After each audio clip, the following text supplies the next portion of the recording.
Hello friends, welcome back to my channel. সবাইকে জানাই happy Diwali. আজকে তোমাদের সামনে নিয়ে এসেছি একটা নতুন ব্লগ। আর প্রথমেই দেখো, আমি এখানে প্লাস্টিকের মধ্যে কতগুলোকে প্রদীপ ভিজিয়ে দিয়েছিলাম। তারপরে আমি চলে গেছিলাম এখানে আটা দিয়ে প্রদীপ তৈরি করতে। এটা আমি আমার মাকে দেখেছিলাম, মা করতো ঠিক এরকম ভাবে সুন্দর করে আটা দিয়ে জমের প্রদীপ। এবার প্রত্যেক বছর যেটা হয়, মাই করছিল, আমি বললাম যে ঠিক আছে চলো এবার আমি ট্রাই করি। সো জম প্রদীপটা রেডি করে নিয়ে তারপর আমি এরকম একটা শেপ দিয়ে দিয়েছিলাম, চার মুখের হয়। তারপর আমি এটাকে সুন্দর করে কালার করে নিয়েছিলাম। জম প্রদীপটা তৈরি হয়ে গেছে, তারপর চলে গেছিলাম আমি ছোট্ট করে একটা রঙ্গোলি করার জন্য মা লক্ষ্মীর সামনে। হ্যাঁ, রঙ্গোলি বলতে পারো বা এটাকে আলপনাও বলা যায়, আমি এটাকে আলপনাই বলে থাকি। আর মা লক্ষ্মীর সামনে যেহেতু করছি, মায়ের চরণ আঁকবো না সেটা কি হতে পারে?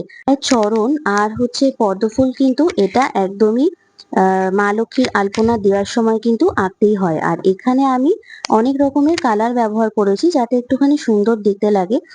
আর শুনেছি নাকি এই আলপনা দেওয়ার সময় যত সুন্দরভাবে দেওয়া যায়, সাধারণ কালার গুলো ব্যবহার করা যায় ততই ভালো। আর বিশেষত চারটে রং নাকি ব্যবহার করা খুবই শুভ। এটা আমি দেখেছি, আমার দিদাও করেছিল এবং আমার মাও কিন্তু বলতো। আমার এটা আলপনাটা তো হয়ে গেছে, তারপর আমি চলে গেছিলাম এই যে প্রদীপগুলো আমি কিনেছিলাম সেইগুলোকে জ্বালাবো। তবে জ্বালানোর আগে কিছু পদ্ধতি আছে যেটা আমি দেখতাম আমার মা করতো, সেই জিনিসগুলো আমি এখানে করেছি। জম প্রদীপের জ্বালানোর আগে জম প্রদীপের মধ্যে একটা গোটা সুপারি দিয়ে দিয়েছিলাম। তারপর দিয়ে দিয়েছিলাম কিছুটা ভিজিয়ে রাখা আতপ চাল। এই আতপ চাল কিন্তু আমাদের প্রদীপে অবশ্যই লাগে, এটা যে কোনো পুজো অনুষ্ঠানেই লাগে। পুজো পার্বণে মানে আতপ চালটা মাস্ট। আর পুজোতে যখন প্রদীপ প্রজ্বলন করা হয় তখন কিন্তু অবশ্যই আতপ চালটা দিতে হয়। তা আমি এটাকে আগে থেকে ভিজিয়ে রেখেছিলাম। আর যেটা দেব সেটা হচ্ছে কর্পূর। কর্পূরটা হচ্ছে সুগন্ধ বাড়ায় এবং বিভিন্ন পুজোতে কর্পূর তো লাগে। আর প্রত্যেকটা প্রদীপের মধ্যেই আমি এখানে কর্পূরগুলো দিয়ে দিচ্ছিলাম। তারপর যেটা করব, লবঙ্গ দিতে হবে। সেটা হচ্ছে একদম ফুলযুক্ত যে লবঙ্গ থাকে, সেই ফুলযুক্ত লবঙ্গ আমি জম প্রদীপের মধ্যে একটা দেব এবং প্রত্যেকটা প্রদীপের মধ্যে একটা করে ফুলযুক্ত লবঙ্গ দেব। তবে এটা শুনেছি লবঙ্গ কিন্তু পুজো পার্বণে ব্যবহার করা হলে সেটা কিন্তু অবশ্যই ফুলযুক্তই হতে হয়। যাই হোক, আমার এখানে প্রদীপগুলো সাজানো হয়ে গেছে। তারপর আমি চলে যাব এখানে আমি যে মা লক্ষ্মীর সামনে প্রদীপটা স্থাপন করব, তার জন্য আমাকে এখানে স্বস্তি চিহ্ন আঁকতে হবে। তবে স্বস্তি চিহ্ন আঁকারও নাকি খুব নিয়ম আছে, যেটা আমি আমার মায়ের কাছ থেকে শিখেছিলাম কিভাবে আমরা স্বস্তির চিহ্ন আঁকতে পারি। সেটাও কিন্তু আমি মাকে দেখেছিলাম। সো আমি ঠিক সেইভাবেই স্বস্তির চিহ্নটা আতপ চাল দিয়ে এঁকে নিয়েছি। এবার এখানে স্বস্তির চিহ্নটা আমার পুরোপুরি কমপ্লিট হয়ে গেছে আঁকা। একটু টেরা বাঁকা হয়েছে বিকজ এটা চাল, মানে চালের গুঁড়ো হলে বেশ ভালো হতো, কিন্তু যেহেতু গোটা চাল দিয়ে করা, তো সেই কারণে কিন্তু একটু টেরা বাঁকা হয়। তারপর আমি জম প্রদীপটা প্রজ্বলন করে নিচ্ছি। এখানে দেখো জম প্রদীপের কিন্তু চারটে মুখ হয়। আর এই জম প্রদীপ হচ্ছে আমাদের যমরাজের উদ্দেশ্যে স্থাপন করা হয়, যাতে আমাদের পরিবারের সকলকে যমরাজ ভালো রাখেন, যাতে কোনো অকাল মৃত্যু না আসে। এই সবকটাই কিন্তু আমার মায়ের কাছ থেকে শোনা, এবং মা ঠিক কাজগুলো করতো আর ঠিক এরকম ভাবে গল্প করে করে আমাকে বলতো। সো আমি এটাকে আগে লক্ষ্মী দেবীর কাছে এরকম ভাবে আরতি করে নিয়ে তারপরে কিন্তু জম প্রদীপ প্রজ্বলন, মানে জম প্রদীপ স্থাপন করতে হয়। সেটা কিন্তু অবশ্যই ঘরের বাইরে দক্ষিণ দিকে করতে হয়। সো আমি এখানে লক্ষ্মী দেবীর সামনে যে প্রদীপটা জ্বালাবো সেটাকেও আমি জ্বালিয়ে নিয়েছিলাম। তারপরে আমি গেছিলাম জম প্রদীপটাকে প্রজ্বলন করার জন্য বা স্থাপন করার জন্য বাড়ির বাইরে। সমস্ত প্রদীপগুলো আমার জ্বালানো হয়ে গেছে। তারপর আমি এখানে মা লক্ষ্মী দেবীর সামনে একটা প্রদীপ স্থাপন করে দিয়েছি। আর এইখানে আমার প্রদীপের তেলটা একটু কম মনে হচ্ছিল, কারণ এই প্রদীপটা না যতক্ষণ না আমাদের এই ধনতেরাস তিথিটা কাটছে ততক্ষণ কিন্তু এই প্রদীপটাকে জ্বলতে হবে। তাই যতটা সম্ভব মাকেও দেখতাম যে যতটা সম্ভব বেশি পরিমাণে তেল প্রদীপের মধ্যে দিয়ে রাখতো, যাতে এটা অনেকক্ষণ পর্যন্ত জ্বলতে পারে। তারপর চলো আমরা এখানে জম প্রদীপের যে থালাটা আছে সেটা নিয়ে এবার যাব আমরা জম প্রদীপটা দিতে। এটা কিন্তু আমাদের অবশ্যই বাইরে দিতে হবে। আর এই কাজটা যেহেতু পুরোপুরি সন্ধ্যাবেলা করা এবং নির্দিষ্ট সময়ের মধ্যে কিন্তু আমাদের কাজটাকে করতে হয়, তো আমি ভাবছিলাম যে আমার কাজটা এত তাড়াতাড়ি কমপ্লিট হবে কিনা। আমি চলে এসেছিলাম বাইরে এবং এখানে আমাদের একটা তুলসী গাছ আছে, সেই তুলসী গাছকে আমি প্রথমে একটুখানি আরতি করে নিয়ে তারপরে কিন্তু তুলসী গাছের তলায় জম প্রদীপটাকে স্থাপন করে দিয়েছি। তারপর চলে গেছি আমি আমার পরবর্তী কাজে। এখানে দেখো আমি একটা বাটির মধ্যে হলুদ নিয়ে নিয়েছিলাম, হলুদ গুঁড়ো। তার মধ্যে দিয়ে দিয়েছিলাম হচ্ছে গোমূত্র। আর এখানে দেখো আমি গোমূত্রটা পুরোটাই আমার এখানে লেগেছিল। শিশিতে করে আমাদের এখানে দশকর্মা ভান্ডারে না বিক্রি হয় গোমূত্র, গোচনা, গোবর, এগুলো সবই কিন্তু বিক্রি হয়। গোবরটা দেওয়ার পরে তারপর আমি এখানে দিয়ে দিলাম হচ্ছে গোলাপ জল। এই গোলাপ জলটাও আমার পরবর্তীকালে সম্পূর্ণটা লাগবে।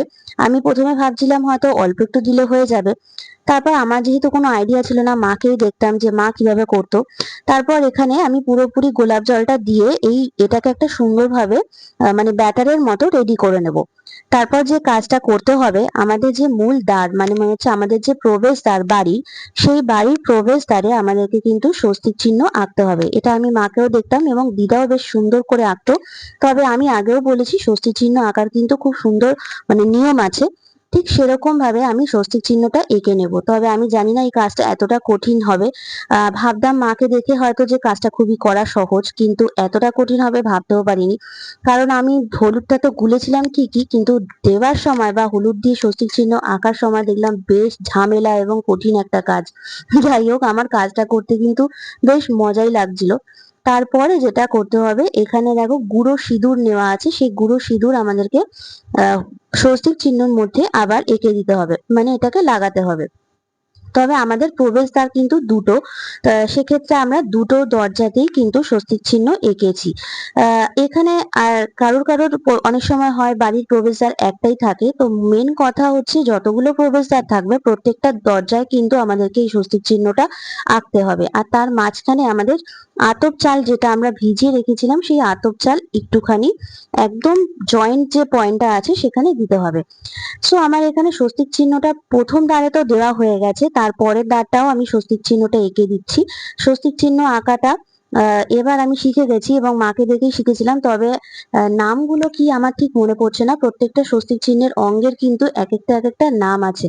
আর আমি যখন এখানে স্বস্তিক চিহ্ন আঁকছিলাম, আমার বাড়ির যে কুকুরটা, সে বেশ আমাকে ভালো করে দেখছিল যে আমি কি কাজটা করছি। মানে এই সময় তো আমরা সন্ধ্যেবেলা বেরোই না, তো এই সময়টা আমাকে বাইরে এরকম কাজ করতে দেখে ও বেশ অবাকই হয়েছিল। দেখো এখানে সামনে এসে দাঁড়িয়েছিল আর ভালো করে দেখছিল যে কি করা হচ্ছে। সো আমার এখানে স্বস্তিক চিহ্ন আঁকাটা হয়ে গেছে। তারপরে আমি চলে যাব পরবর্তী স্টেপে।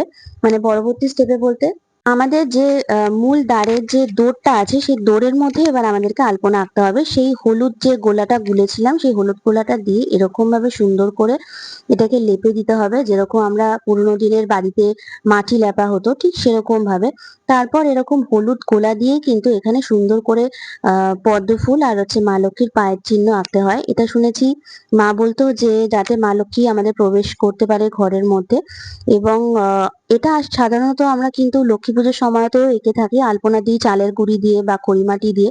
তবে এখানে কিন্তু এটা হলুদ দিয়ে করা হয়। আর এখানে যে গোবর প্লাস গোলাপ জল দেওয়া হয়, এটারও কিন্তু এক একটা কারণ থাকে, মানে কারণ আছে, এটা আমার মা বলেছিল। আর হচ্ছে আতপ চালটা দিয়ে এরকম সুন্দর করে অল্প অল্প করে এরকম ভাবে আলপনা আঁকতে হয়। আমার মাকে দেখতাম খুব সুন্দর করে এরকম ভাবে আলপনা দিতে, বাট আমি তুলি দিয়ে আলপনাটা খুব সুন্দর দিতে পারি, কিন্তু হাত দিয়ে যে আমি এত সুন্দর আলপনা দিয়েছি এটা না দেখলে তোমরাও বিশ্বাস করতে পারবে না। যাই হোক, আমি চেষ্টা করেছিলাম। সিঁদুরটাও দিতে হবে প্রত্যেকটা জায়গায় এবং মা লক্ষ্মীর চরণের সামনেও দিতে হয়। তো এখানে আমার এটা কমপ্লিট হয়ে গেছে, প্রথম যে দ্বারটা ছিল মানে প্রথম প্রবেশদ্বারে। তারপর আমাদের প্রবেশদ্বারেও আমরা কিন্তু আলপনাটা দিয়ে দিয়েছিলাম। আর আমাদের এখানে প্রথম যে প্রবেশদ্বারটা ছিল সেটা হচ্ছে দক্ষিণ দিকে প্রবেশদ্বার ছিল, আর দ্বিতীয় যে প্রবেশদ্বারটা সেটা কিন্তু আমাদের পূর্ব দিকে। সো আমাদের এরকমই বাড়ির স্ট্রাকচারটা। তারপর আমি প্রত্যেকটা জায়গায় এরকম ভাবে প্রদীপ জ্বালিয়ে দিয়েছিলাম। প্রদীপগুলো আগে থেকে জ্বালানোই ছিল, মানে জ্বালিয়ে রেখেছিলাম, তোমরা দেখেছো। সেইগুলোকে আমি জাস্ট দ্বারের সামনে কিন্তু এরকম ভাবে বসিয়ে দিয়েছি। এতে কিন্তু মা লক্ষ্মী এবং সমস্ত ভগবানেরা খুব অনায়াসে আমাদের বাড়িতে বা আমাদের গৃহে প্রবেশ করতে পারে। প্রদীপ দেওয়ার আসল উদ্দেশ্যটাই এটা। দেখো এখানে আমি প্রদীপগুলোকে বসাচ্ছি, মানে সুন্দর করে জ্বালিয়ে জ্বালিয়ে আবার বসাচ্ছিলাম, কারণ আমাদের এখানে এতটাই হাওয়া দিচ্ছিল, বাড়ির সামনে এতটাই হাওয়া দেয় যে জ্বালানোর পরেও কিন্তু হাওয়াতে নিভে যাচ্ছিল। তো আমার একটু অসুবিধাই হচ্ছিল এত হাওয়া দেওয়ার জন্য। তাই হোক, তারপরেও কিন্তু আমি ছোট ছোট করে আস্তে আস্তে করে প্রত্যেকটা প্রদীপ সুন্দর করে সেট করে দিয়েছিলাম। আর এই যে প্রদীপগুলো দেখছো এটা কিন্তু আমাদের ভূত চতুর্দশীর দিনকে, মানে এটা হচ্ছে আজকের আমার ভিডিওটা করা, মানে আজকে ভিডিওটার মধ্যে সেরকম কিছু আমি জাস্ট দেখাইনি, কারণ নিয়ম তো এখন কিছু নেই। এখন শুধুমাত্র প্রদীপগুলোকে প্রত্যেকটা জায়গায় বসিয়ে দেওয়া, মানে তার প্রত্যেকটা দিকে বসানো, এবং বাড়ির বাইরে, অবশ্যই সেটা বাড়ির বাইরে হবে, এবং সেখানে কিন্তু আমাদের 14 প্রদীপ জ্বালাতে হয়।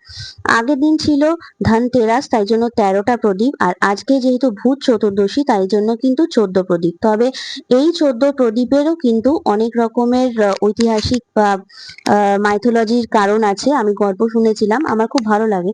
সো তোমাদের আমার এই ভিডিওটা কেমন লেগেছে অবশ্যই কমেন্ট করে জানিও। আর আমি এই প্রদীপগুলো সাজিয়ে, এই থালাটা তোমরা দেখতেই পাচ্ছ, থালাটা কিন্তু আমার আগের ভিডিওতে তোমরা অনেকবার দেখে থাকবে যে আমি থালাটা নিজের হাতে পেইন্ট করেছিলাম, তার মধ্যেই কিন্তু আমি প্রদীপগুলোকে সাজিয়ে নিয়েছিলাম।